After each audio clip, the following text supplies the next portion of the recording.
April 29ರಂದು ಸುರಿದಂತಹ ಮಳೆಯಿಂದ ಬೆಂಗಳೂರಿನಲ್ಲಿ ಹಲವು ಅವಾಂತರಗಳಾಗಿತ್ತು. ನೂರಾರು ಮರಗಳು ರಸ್ತೆಗುರುಳಿತ್ತು. ಆದರೆ ಈಗ ಜನರಿಗೆ ಮತ್ತೊಂದು ಭಯ ಶುರುವಾಗಿದೆ. ಫ್ಲೆಕ್ಸ್ ಭಯ ಬೆಂಗಳೂರಿಗೆ ಕಾಡ್ತಾ ಇದೆ. ರಾಜಧಾನಿಯ ರಸ್ತೆಗಳಲ್ಲಿ ಅಪಾಯಕಾರಿ ಫ್ಲೆಕ್ಸ್ ಬ್ಯಾನರ್ಗಳು ರಾರಾಜಿಸ್ತಾ ಇದೆ. ಮಳೆ ಗಾಳಿ ಬಂದ್ರೆ ಫ್ಲೆಕ್ಸ್ಗಳು ವಾಹನಗಳ ಮೇಲೆ ಬೀಳುವಂತಹ ಭೀತಿ ಶುರುವಾಗಿದ್ದು ಸದ್ಯ ಜೀವ ಭಯದಲ್ಲೇ ಹಿಡಿದು ಸಂಚಾರ ಮಾಡ್ತಿದ್ದಾರೆ ವಾಹನ ಸವಾರರು. ಇನ್ಮೇಲಾದ್ರೂ ಜಿಬಿಎ ಸಂಭವಿಸಬಹುದಾದ ಅನಾಹುತವನ್ನ ತಪ್ಪಿಸುತ್ತಾ ಅಂತ ಕಾದು ನೋಡಬೇಕಾಗಿದೆ.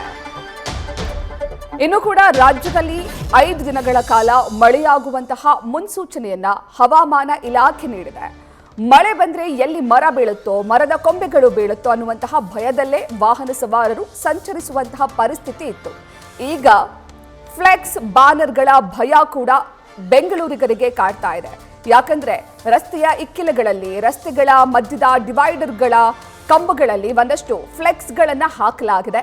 29ರಂದು ಸುರಿದಂತಹ ಮಳೆಯಿಂದ ಹಲವು ಫ್ಲೆಕ್ಸ್ಗಳು ಕಿತ್ತು ಹೋಗಿದೆ. ಇನ್ನು ಹಲವು ಫ್ಲೆಕ್ಸ್ ಬ್ಯಾನರ್ಗಳು ಬೀಳುವ ಹಂತದಲ್ಲಿದೆ.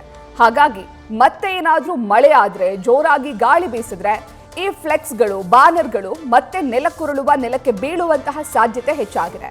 ವಾಹನ ಸವಾರರು ಸಂಚರಿಸುವಂತಹ ರಸ್ತೆಗಳಲ್ಲೇ ಈ ರೀತಿಯ ಫ್ಲೆಕ್ಸ್ಗಳು, ಬ್ಯಾನರ್ಗಳು ಇದೆ. ಹಾಗಾಗಿ ಸಂಚಾರ ಮಾಡುವಂತಹ ಸಂದರ್ಭದಲ್ಲಿ ಏನಾದ್ರೂ ಈ ಫ್ಲೆಕ್ಸ್ಗಳು ಅಥವಾ ಬ್ಯಾನರ್ಗಳು ವಾಹನ ಸವಾರರ ಮೇಲೆ ಬಿದ್ರೆ ಅಪಾಯ ಕಟ್ಟಿಟ್ಟ ಬುತ್ತಿ. ಇನ್ನು ಈ ಫ್ಲೆಕ್ಸ್ ಬ್ಯಾನರ್ಗಳ ಬಗ್ಗೆ ಹಾಗೂ ಅದರಿಂದ ಆಗುವಂತಹ ಅಪಾಯದ ಬಗ್ಗೆ ನಮ್ಮ ಪ್ರತಿನಿಧಿ ಭರತ್ ಕೃಷ್ಣಪ್ಪ ಒಂದು ಪ್ರತ್ಯಕ್ಷ ವರದಿಯನ್ನು ನೀಡಿದ್ದಾರೆ. ಬನ್ನಿ ನೋಡೋಣ. ಬೆಂಗಳೂರಲ್ಲಿ ಮಳೆ ಬಿದ್ದರೆ ಭಯ ಪಡಬೇಕು, ಮಳೆ ಬಿದ್ದರೆ ರಸ್ತೆಗಳಲ್ಲಿ ನೀರು ನಿಂತ್ಕೊಳ್ಳುತ್ತೆ ಅಂತ ಭಯ ಪಡಬೇಕು, ಜೊತೆಗೆ ವಿದ್ಯುತ್ ಕಂಬಗಳು ಬೀಳುತ್ತೆ ಅಂತ ಭಯ ಪಡಬೇಕು.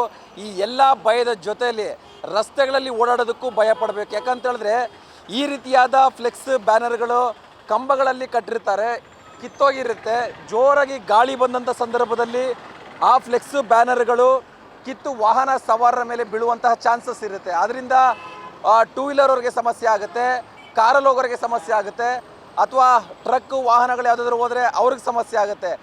ಇನ್ ಕೇಸ್ ಏನಾದರೂ ಆ ಬ್ಯಾನರ್, ಆ ಫ್ಲೆಕ್ಸ್ನ ಒಂದು ಏನು ಅದಕ್ಕೆ ಮ್ಯಾನುಫ್ಯಾಕ್ಚರಿಂಗ್ ಬಳಸಿರೋಂಥ ವಸ್ತುಗಳೇನಾದರೂ ವಾಹನದ ಮಿರರ್ ಮೇಲೆ ಬಿದ್ದಂಥ ಸಂದರ್ಭದಲ್ಲಿ ಚಾಲಕರಿಗೆ ರಸ್ತೆ ಕಾಣಿಸದೇ ಇರುವಂಥ ಪರಿಸ್ಥಿತಿ ಉಂಟಾಗುತ್ತೆ. ಹಾಗಾಗಿ ಸಹಜವಾಗಿ ಆಕ್ಸಿಡೆಂಟ್ಗಳಾಗೋ ಚಾನ್ಸಸ್ ಕೂಡ ಇರುತ್ತೆ.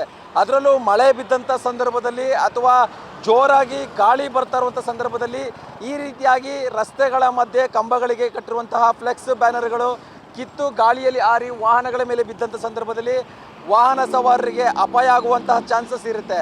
GBA ಅಧಿಕಾರಿಗಳು ಹೇಳ್ತಾರೆ, DCM ಹೇಳ್ತಾರೆ, ಅನಧಿಕೃತ ಫ್ಲೆಕ್ಸ್ ಬ್ಯಾನರ್ಗಳು ಹಾಕೋದಕ್ಕೆ ಅವಕಾಶ ಇಲ್ಲ. ಒಂದು ವೇಳೆ ಈ ರೀತಿಯಾಗಿ ಸಿಕ್ಕಲ್ಲಿ ಅನಧಿಕೃತ ಫ್ಲೆಕ್ಸ್ ಬ್ಯಾನರ್ಗಳನ್ನ ಹಾಕಿದ್ರೆ ನಾವು ಅವರ ಮೇಲೆ ಕೇಸನ್ನು ದಾಖಲಿಸ್ತೀವಿ ಅಂತೇಳಿ ವಾರ್ನಿಂಗ್ ಕೊಡ್ತಾರೆ. ಆದರೆ ಯಾವುದೇ ವಾರ್ನಿಂಗ್, ಯಾವುದೇ ಕೇಸ್ಗೆ ಕೂಡ ಈ ರೀತಿಯಾದ ಜನರು ಬಗ್ತಾ ಇಲ್ಲ.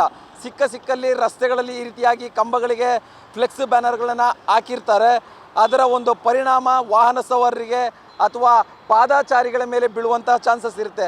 ಇದು ಮೈಸೂರು ರಸ್ತೆಯಲ್ಲಿ ಸ್ಯಾಟಲೈಟ್ ಬಸ್ ನಿಲ್ದಾಣದ ಬಳಿ ಹಾಕಿರುವಂತಹ ಫ್ಲೆಕ್ಸ್ಗಳು. ಅಂದರೆ ಸರತಿ ಸಾಲಿನಲ್ಲಿ ಸುಮಾರು 10ಕ್ಕಿಂತ ಅಧಿಕ ಕಂಬಗಳಲ್ಲಿ ಈ ರೀತಿಯಾದ ಫ್ಲೆಕ್ಸ್ ಬ್ಯಾನರ್ಗಳನ್ನು ಹಾಕಿದ್ದಾರೆ.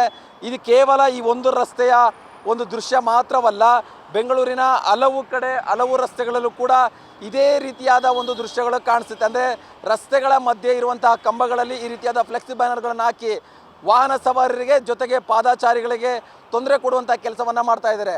ಒಂದು ಕಡೆ GBAದವರು ಈ ಫ್ಲೆಕ್ಸ್ ಬ್ಯಾನರ್ಗಳನ್ನ ನಾವು ತೆರವುಗೊಳಿಸ್ತಾ ಇದ್ದೀವಿ ಅಂತ ಹೇಳ್ಕೊಂಡ್ರೂ ಕೂಡ ಇಂತಹ ಸಮಯದಲ್ಲಿ, ಅಂದರೆ ಮಳೆ ಬೀಳ್ತಿರುವಂಥ ಸಮಯದಲ್ಲಿ, ಜೋರಾಗಿ ಗಾಳಿ ಬೀಸ್ತಾ ಇರುವಂಥ ಸಮಯದಲ್ಲಿ ಈ ರೀತಿಯಾದ ಫ್ಲೆಕ್ಸ್ ಬ್ಯಾನರ್ಗಳ ಕಡೆ ಗಮನ ಕೊಡಬೇಕಾಗಿದೆ. ಕ್ಯಾಮೆರಾ ಪರ್ಸನ್ ಪ್ರಶಾಂತ್ ಜೊತೆ ಭರತ್ ಕೃಷ್ಣಪ್ಪ, ನ್ಯೂಸ್ ಫಾಸ್ಟ್, ಬೆಂಗಳೂರು.